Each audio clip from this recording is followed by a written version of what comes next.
In the years of the people to their various houses of representatives, the democratic element in their new Republican mixed constitutions.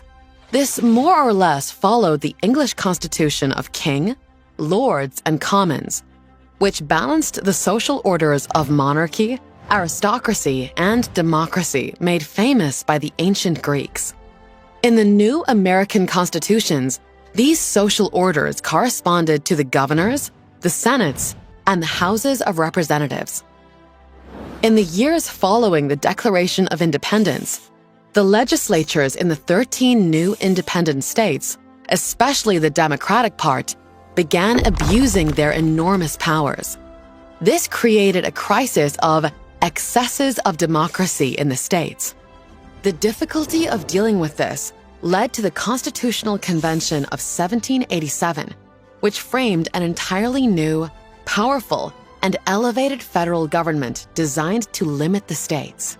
So elevated and powerful was the new central government that its proponents, the Federalists, were hard put to defend it. Its opponents, the Anti-Federalists, mounted powerful and persuasive arguments, condemning the new, distant government as too consolidated, too aristocratic, too contrary to the libertarian spirit of 1776, and so far removed from the people as to violate the principle of consent of the governed. The challenge for the Federalists was to deal with this problem of sovereignty and make the Constitution more popular than it appeared.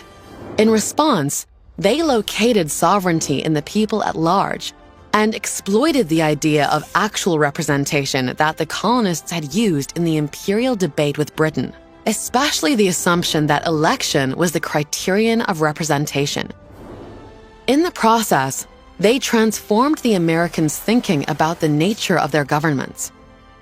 The Federalists argued that all parts of the new government, even appointed judges, were now agents or representatives of the people.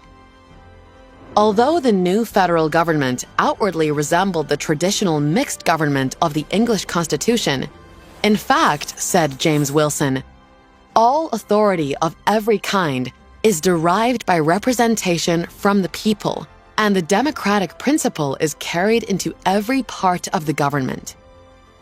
In Britain, once the people elected a parliament, they ceased to exist legally or politically until the next election. But the American people never went out of existence. The consent that they loaned to their representatives was always tentative, always partial, and could be taken back at any time.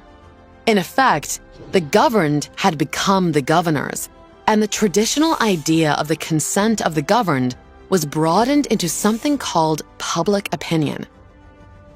By 1787 to 1788, many Americans had come to believe that they alone among the peoples of the Western world understood the true principle of consent through representation.